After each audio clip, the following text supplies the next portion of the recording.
Hello साथियों, स्वागत करता हूं आपके अपने परिवार अनुस एकेडमी में। मैं हूं आपका साइंस एजुकेटर सागर सिन्हा।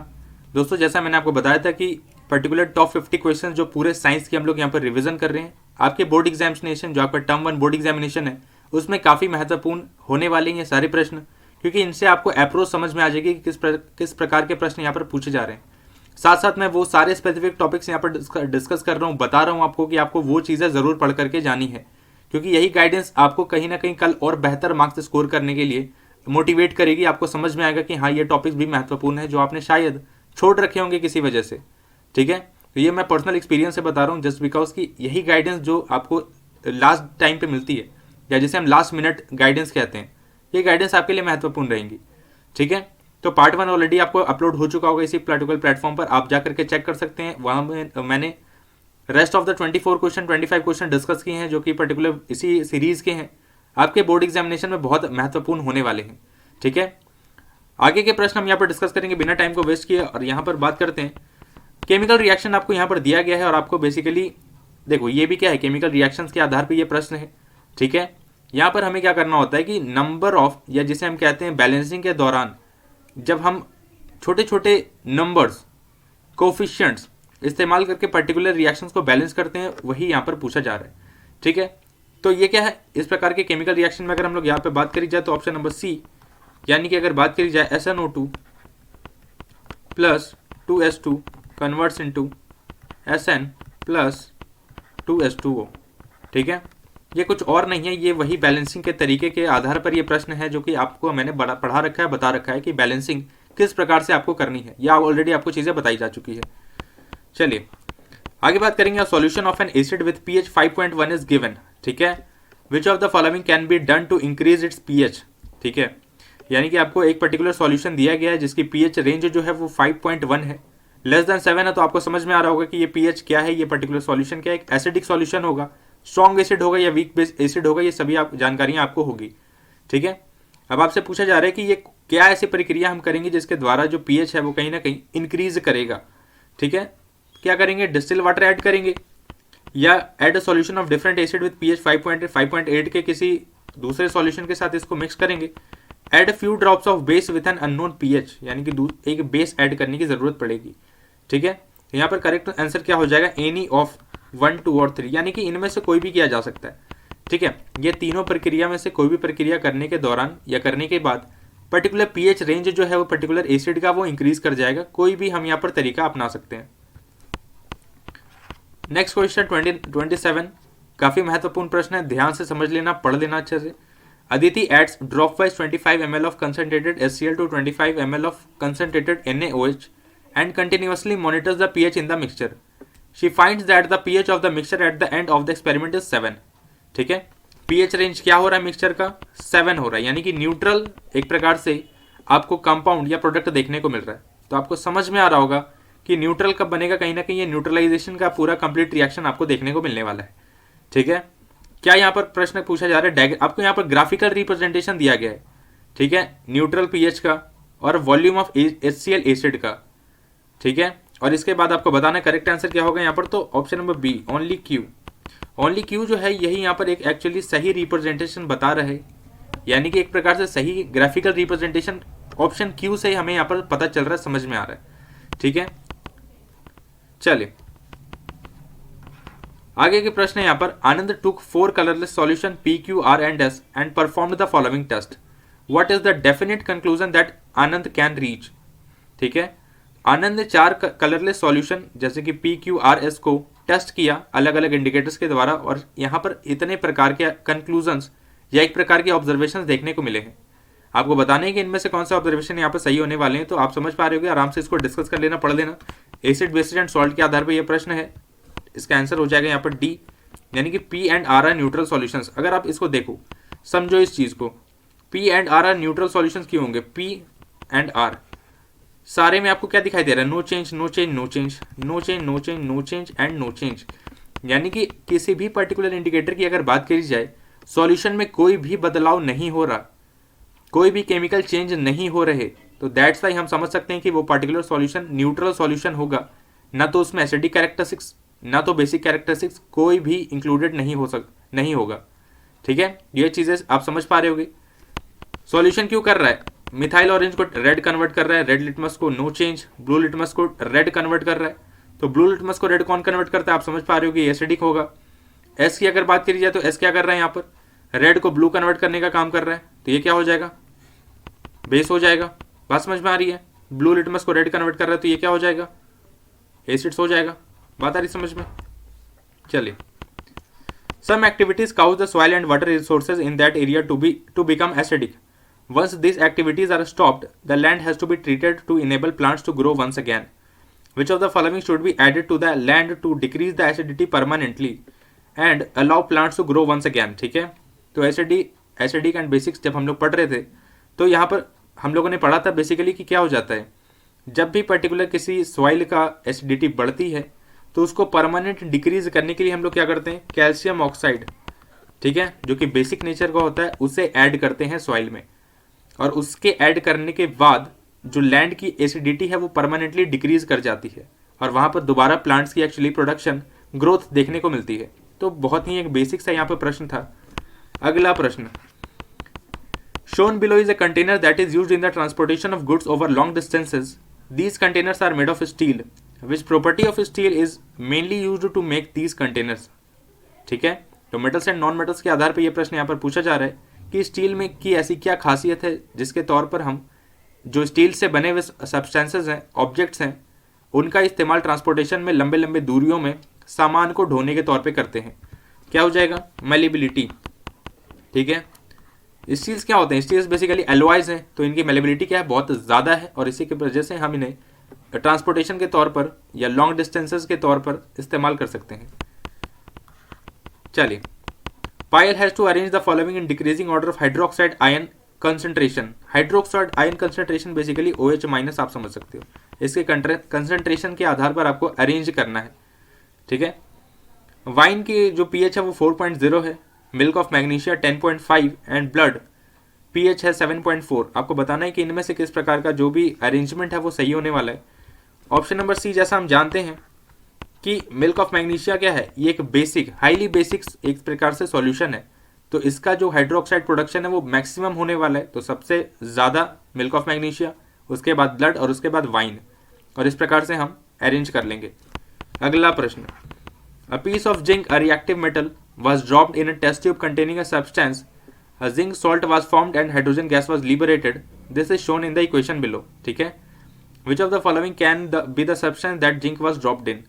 ठीक है, तो जिंक को एक पर्टिकुलर सब्सटेंस में ड्रॉप किया जाता है और उसके बाद आपको जिंक सॉल्ट और हाइड्रोजन गैस का फॉर्मेशन देखने को मिलता है। आपसे पूछा जा रहा है कि जिंक को कौन से सब्सटेंस में यहाँ पर डाला गया है, तो हमें पता है रिएक्शन पढ़ रखा है और ऑलरेडी यहाँ पर Q यानी कि HCl।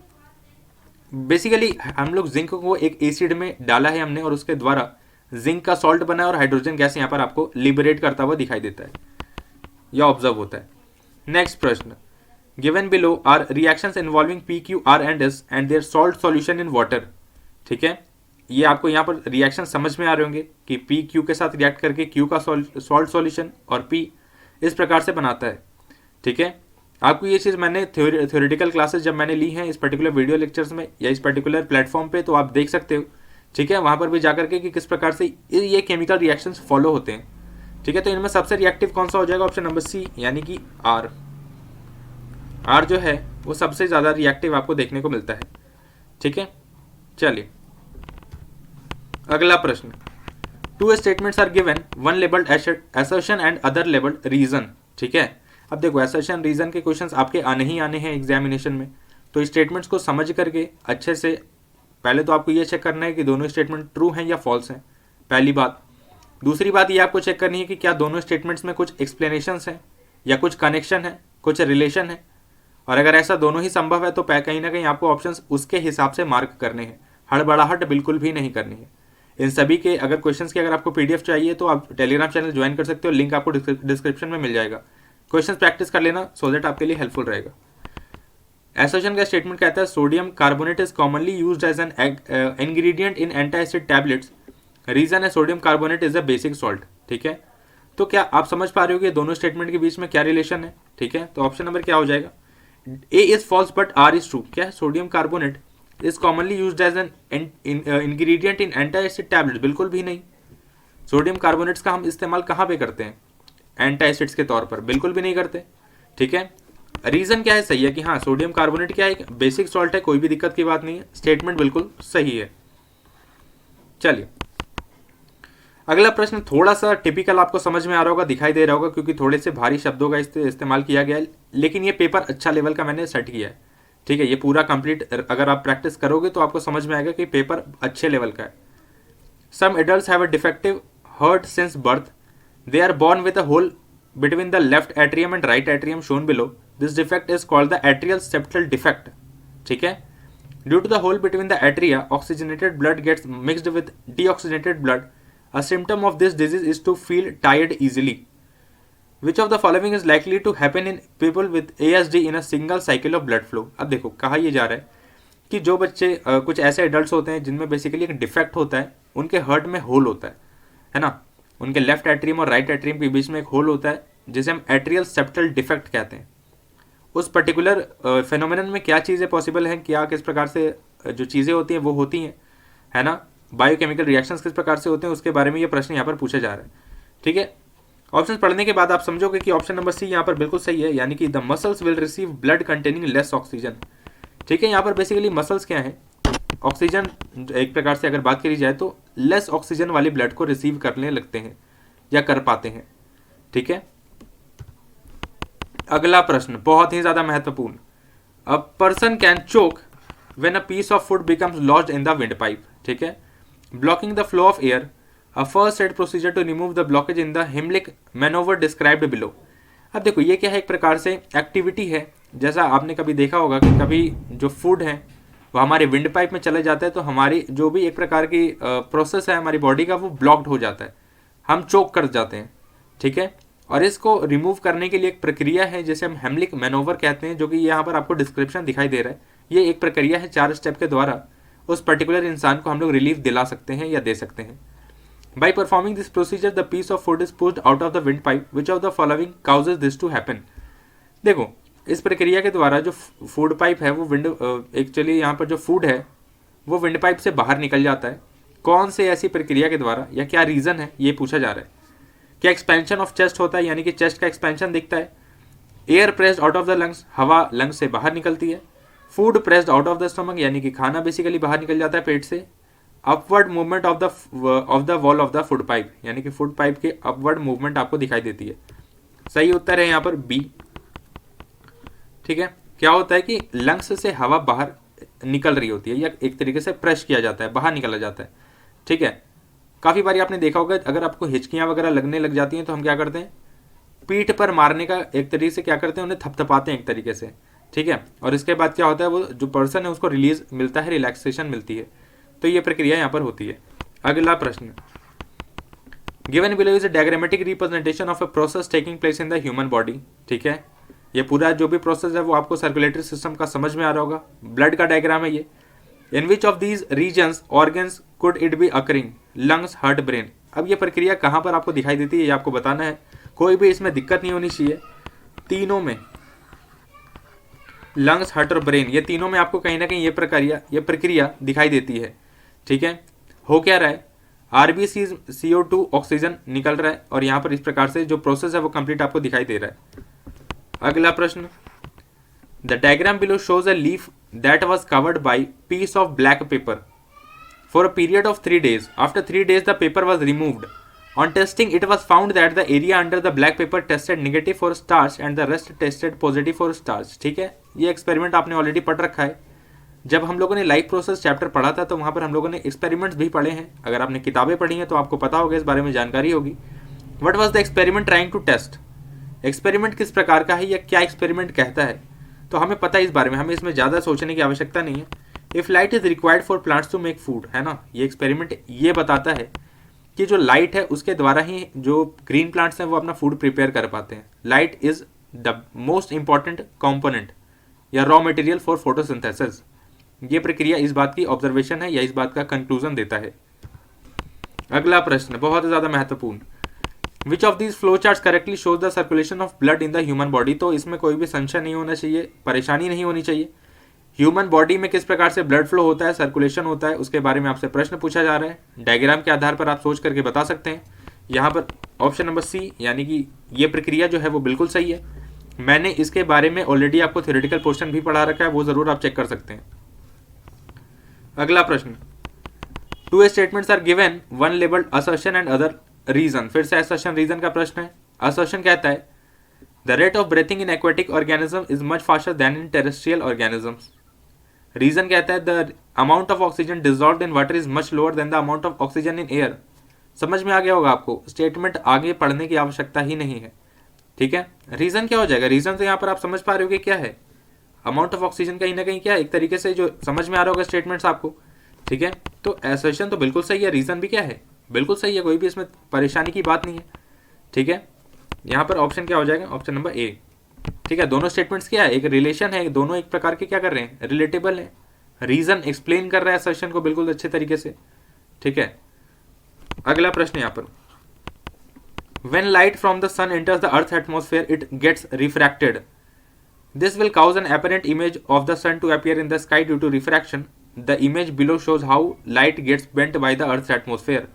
आपने पढ़ा होगा ये चीज़ ऑलरेडी कि जब सनलाइट बहुत दूर से हमारी ट्रैवल करके अर्थ तक आती है तो एक प्रकार से आपको रिफ्रैक्शन दिखाई देता है।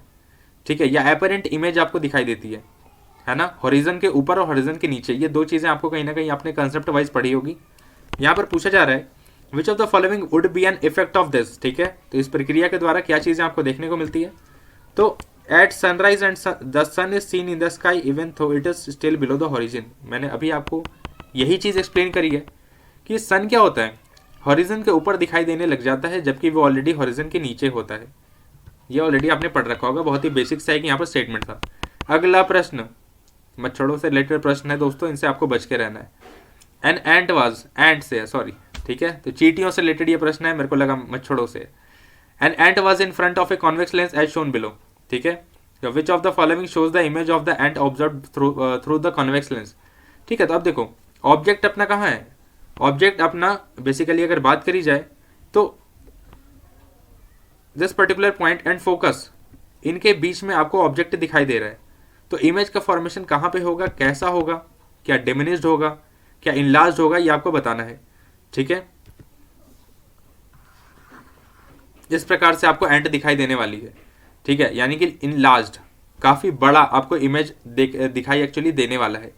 बात आ रही समझ में? ये ऑलरेडी आपने जब केसेस पढ़े होंगे इमेज फॉर्मेशंस के तो वहां पर आपने ऑलरेडी ये चीज पढ़ रखी होगी। अगला बहुत ही महत्वपूर्ण प्रश्न, a hunter sees a fish which is swimming in clear water as shown in the figure. ठीक है, to hit the fish he should take aim adjusting for the fish motion and. अब देखो कहता क्या है कि एक मछली बेचारी क्या कर रही है, जो वाटर है क्लियर वाटर में वो बेसिकली अपना स्विम कर रही है, तैर रही है।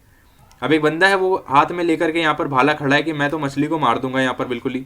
ठीक है, इतना तगड़ा एम करूंगा कि बिल्कुल यहाँ पर मछली की क्या हो जाएगी, मौत हो जाएगी।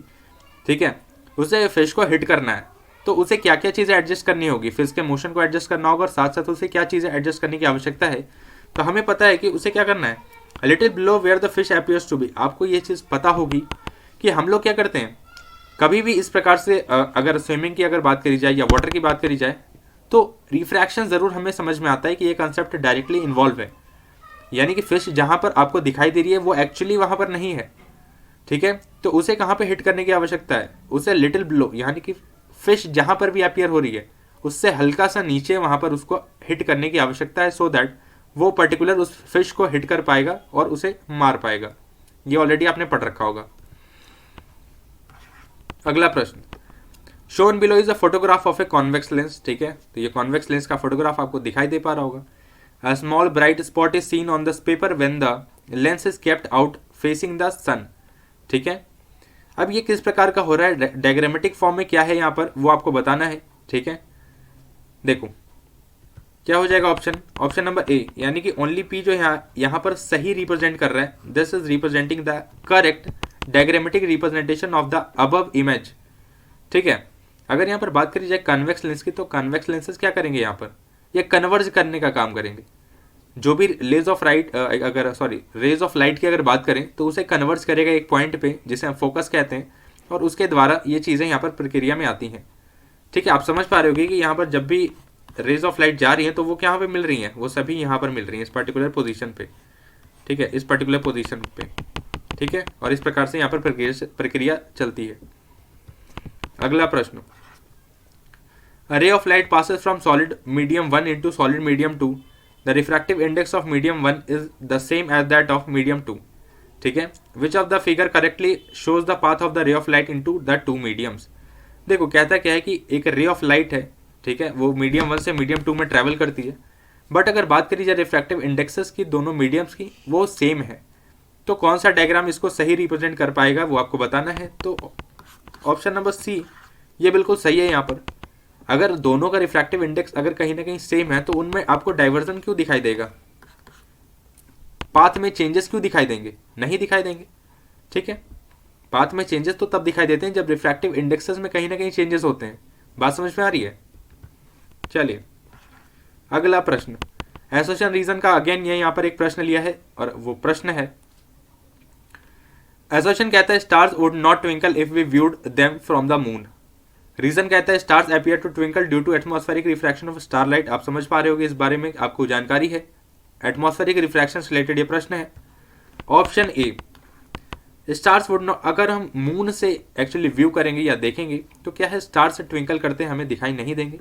ठीक है, तो ये एक प्रकार का स्टेटमेंट है। स्टार्स का कहता है कि एटमॉस्फेरिक रिफ्रैक्शन की वजह से ही कहीं ना कहीं स्टार्स ट्विंकलिंग करते हुए हमें दिखाई देते हैं। एक और चीज़ का भी बहुत बारी पूछी जाती है कि स्टार्स का जो कलर होता है वो किस प्रकार से डिपेंड करता है। तो एक तरीके से टेम्परेचर इसका करेक्ट आंसर होता है, इसको आपको ध्यान रखना है। चलिए अगला प्रश्न, Rajan takes the following two photographs of the text in a book, first while keeping a circular piece of glass on the book and then while holding it at some distance above the book। ठीक है, ये दो आपको photographs दिखाई दे रहे होंगे जिनमें अलग अलग आपको प्रोसेसेस हैं, अलग अलग चीज़ें आपको दिखाई दे रही हैं। आपको बताना है कि which of the following statement is true about the piece of glass. ठीक है, कि ये कौन सा ग्लास होगा और किस प्रकार से वो इमेज को अफेक्ट करेगा, ये चीज़ें आपको यहाँ पर बतानी है। ठीक है, तो ऑप्शन नंबर क्या हो जाएगा, बी। ठीक है, क्योंकि ये क्या कर रहा है, देखो सबसे पहले अगर बात करी जाए तो डिस्टेंसेस बढ़ाने के बाद, है ना, डिस्टेंसेस बढ़ाने की वजह से जो इमेज है वो डिमिनिश्ड आपको कहीं ना कहीं दिखाई दे रही है, तो कॉन्केव लेंस है। ठीक है, और इस प्रकार से हम लोग इसको जज कर सकते हैं। अगला प्रश्न, a beam of light consisting of 3 rays PQR is incident on a transparent plastic block from air as shown in the figure below, which of the following statement is true. सीधी सी बात है, इसमें कुछ आपको सोचना ही नहीं, आपको बताना है कि क्या हो जाएगा। तो देखो ट्रांसपेरेंट प्लास्टिक ब्लॉक है, ये प्लास्टिक ब्लॉक, ठीक है ना, ये चीजें आपको मेंशन करनी है। चलिए ऑप्शन नंबर क्या हो जाएगा, सी, यानी कि refractive index of R is greater than that for Q. देखो जहां पर ज्यादा डाइवर्जन आपको दिखाई देगा वहीं पे कहीं ना कहीं रिफ्रैक्टिव इंडेक्सेस का ज्यादा चेंजेस होंगे या ज्यादा वेरिएशंस होंगे। ठीक है, तो अगर आर की बात करी जाए तो आर क्या है, देखो आर क्या कर रहा है, टुवर्ड्स द नॉर्मल ज्यादा मूव कर रहा है, तो इसकी कहीं ना कहीं रिफ्रैक्टिव इंडेक्सेस क्या है, ज्यादा है क्यू से। अगला प्रश्न, अब देखो केसेस से रिलेटेड प्रश्न है, केसेस से रिलेटेड प्रश्न आपको एग्जामिनेशन में भी देखने को जरूर मिलने वाले हैं, तो यहाँ से आपकी काफ़ी अच्छे तरीके से प्रैक्टिस हो जाएगी। चलिए देखो बहुत सारे केसेस के क्वेश्चन मैंने थ्योरेटिकल पोर्शन में भी करवा रखे हैं, अगर आपके पास समय है तो आप उन वीडियोस को भी जरूर जाकर के चेक कर सकते हैं। सबसे पहले तो यहाँ पर दिया जा रहा है कि एक प्रकार से क्या है, पीएच रेंजेस आपको दिए गए हैं। ठीक है, अलग अलग सब्सटेंसेस के पीएच वैल्यूज जो हैं वो आपको यहाँ पर मेंशन किए गए हैं, और उसके बाद आपसे प्रश्न यहाँ पर पूछा जा रहा है। प्रश्न आपने ये पूछा जा रहा है कि which of these is a neutralisation reaction, mixing sea water and bleach, mixing lemon juice and soap, mixing milk and black tea, mixing cola and distilled water. तो सबसे पहली बात हमें यह समझनी है कि न्यूट्रलाइजेशन रिएक्शन के लिए एक एसिड होना आवश्यक है, एक बेस होना आवश्यक है, और उसके बाद फॉर्मेशन सॉल्ट एंड वाटर का होना भी आवश्यक है। आपको इनमें से एक्चुअली पीएच रेंजेस के अनुसार जज करके बताना है कि कौन सा यहाँ पर सही उत्तर हो जाएगा। ठीक है, तो यहाँ पर करेक्ट उत्तर क्या हो जाएगा, ऑप्शन नंबर बी। बी की अगर बात करी जाए तो बी ही इकलौता यहाँ पर जो सब्सटेंसेस है वो न्यूट्रलाइजेशन रिएक्शंस को फॉलो करेगा। चलिए अगला प्रश्न कहता है which of this is a valid conclusion that can be drawn from the table. अब देखो क्या कंक्लूजन हमें इस पर्टिकुलर टेबल को देख करके यहाँ पर मिल रहा है, समझ में आ रहा है, या चीजें समझ में आ रही है, इसको देख करके वो आपको बताना है। पहला कहता है many common food items are quite acidic in nature. B कहता है our stomach contains a liquid which is a weak acid. C कहता है sea water is neither acidic nor basic, it is neutral. D कहता है acid rain in spite of its name is basic in nature. ठीक है, तो आप समझ पा रहे होगे ऑप्शन नंबर ए क्या है, बिल्कुल सही है यहाँ पर। यानी कि ज़्यादातर जो हमारे फूड आइटम्स हैं जो कि हम अपने डेली लाइफ में खाते हैं, अपने बैलेंस डाइट में शामिल करते हैं वो ज़्यादातर एसिडिक नेचर के होते हैं। बट ये किस प्रकार के एसिडिक हैं? ऑर्गेनिक एसिड्स हैं, है ना। ये हमें बहुत ज़्यादा नुकसान नहीं पहुंचाते, ठीक है। तो देखो दोस्तों, मैंने जो आपको बताया था कि 50 क्वेश्चन की हमारी पर्टिकुलर सीरीज़ है, उसको मैंने यहाँ पर पर्टिकुलरली कंप्लीट कर दिया है, ठीक है। पीडीएफ के लिए आप टेलीग्राम चैनल ज्वाइन कर सकते हो, वहाँ पर आपको सारे कुछ अवेलेबल हो जाएगा। इन सारे क्वेश्चंस को एक बार खुद से भी लगा करके प्रैक्टिस कर सकते हैं आप, और आपकी काफ़ी अच्छे तरीके से प्रिपरेशन हो जाएगी, ठीक है। और आपको घबराना बिल्कुल भी नहीं, अपने एग्जाम को अच्छे से दे करके और बताना किस प्रकार से आपके प्रश्न रहे। कमेंट सेक्शन आपके लिए हमेशा खुला रहता है। हर एक कमेंट जो भी आपके लिए आपको समझ में आते हैं, अगर आपकी कोई तकलीफ है, प्रॉब्लम है, आप ज़रूर लिखा करें, सो दैट हमें भी पता चले कि आपको किस प्रकार की चीज़ें और डिमांडिंग है। ओके, तब तक के लिए ऑल द बेस्ट, अपना अच्छे तरीके से पेपर दो। Thank you so much, stay safe, stay happy, thank you.